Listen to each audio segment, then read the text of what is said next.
So if this one is called L-1VE, then the second one is definitely going to be called 2IVE, right? That only makes sense.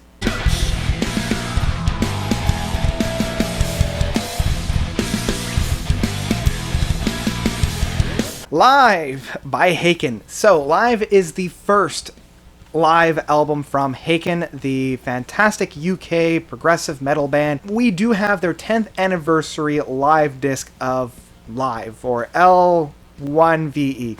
It's very Haken in that sense. I've noticed, as with many progressive rock metal bands, I found Ross Jenningson a little bit hit and miss when he was playing live. And I mean, I've already spoken at length about this Affinity tour. I think I'm going to leave that guy right there. I was talking with my best friend Stephanie about that, and she even gave her own takes. So I was a little bit hesitant coming towards this one, knowing where their strengths were and where their weaknesses were when they performed live. Now, I will admit the live recording on here is pristine. The mixing is on point. They know when to really give emphasis on one player as opposed to another, because I find with a lot of live, especially metal, live recordings, the mixing is all over the place. Like, I'll either hear nothing but one guitar and nothing of the rhythm guitar, or I'll hear all the rhythm guitar and nothing of the lead guitar.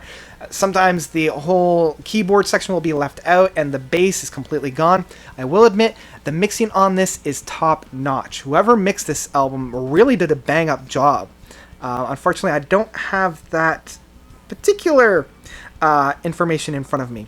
Now, I also want to clarify, I haven't heard the live DVD edition, so I don't know what Falling Back to Earth, Earthrise, Pareidolia, and Crystallize. I don't know what those like extra bonus materials sound like. So I'm going to speak to those tracks that I do understand and those tracks that I do enjoy. And damn, I will also admit the track selection on here was on point. They really did a good job of balancing their old material as well as promoting the new material. And I am glad, because I did feel like Affinity was not necessarily their best work, that they held off playing all of the tracks off of that one. They still played quite a bit, but they held off playing more of the weaker tracks. I do wish that they had included the last track off of Affinity just to round off the Affinity suite, as I call it, but what we get is still amazing. And they have enough smatterings of fan favorites as well. Like, we definitely have the Cockroach King on here, Atlas Stone, both being from The Mountain, as well as In Memoria. And then to round us all off, we have the Aqua Medley. Now, I'm going to talk a little bit of Aqua Medley because I was a little hesitant, and in some ways this works, and in some ways I feel like it is a little bit of a drawback.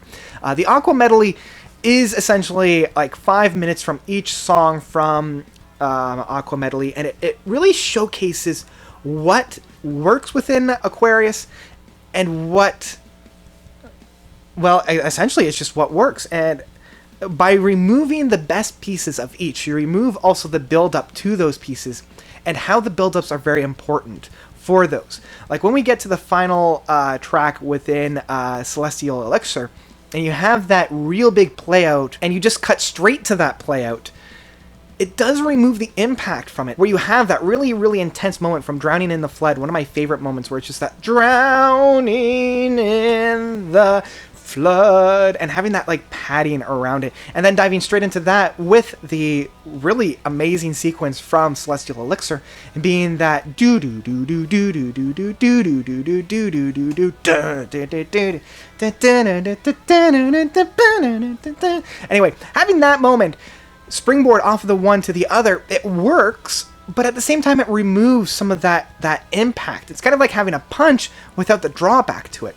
So like it works still by including those great moments that we have from Aquarius, and I really, really enjoy those moments. Still a great idea to have all of those in the track, otherwise, you know, we might not have them at all. Like when I saw them perform live the first time, they just did Drowning in the Flood, and then when I saw them the second time, they only did Celestial Elixir. So having all those moments on the album is still a really good treat. And I will also admit, having all the standout tracks from Affinity being on here really puts a new life on them. One of the main reasons why I didn't really grab onto Affinity was just how overloaded and how unbalanced the album was. And so having the individual songs presented on here elevates them to a new life and elevates them to a new level. Damn, that moment on the Architect where it goes back into the Infinity Suite where it just hit you so hard, and I'm so glad that they did that and then springboard straight into the Endless Knot. Now, closing this off with Visions. So smart. And being the only track from Visions on here, it feels like we really needed that. Because I love Visions, the album, and I'm so glad that they ended with the big title track of Visions, because that song still makes me emotional. And hearing that performed live, when I saw it be played live, it just hit me in all the right feels. And I was just like,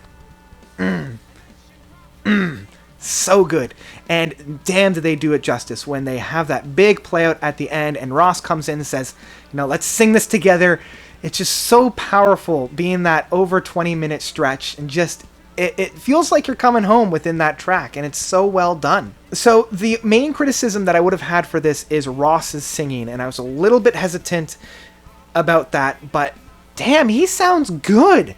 I don't know if his voice was just so on point, because I have listened to a number of his live performances and they're a little touch and go, but I was really surprised. So I don't know if this was ADR, he went back into the studio and re-recorded it, like really taking his time with it, or if his voice was just so on point. Yeah, either way, damn, his voice sounds great. So that removes that hesitation on there. And everybody's playing style is on point. Everybody's playing is just so in the moment. It's so tight that when it needs to be, and so loose when it needs to be. I'm very, very surprised about this album. Overall, I say you got to pick this up if you can find it in physical format. Not only for the live visuals for this, but also for Falling Back to Earth, Earthrise, and Crystallized. I'm sure those guys just sound so good, and I've got it on order. I can't wait to get that. So yeah, definitely pick this up on physical format. So that's about it for Live by Haken. What did you guys think? Did you love it? Did you hate it? Whatever you thought, let me know by commenting down below. Thank you guys so much for watching. As always, you guys are definitely the best. And until next time, notes out.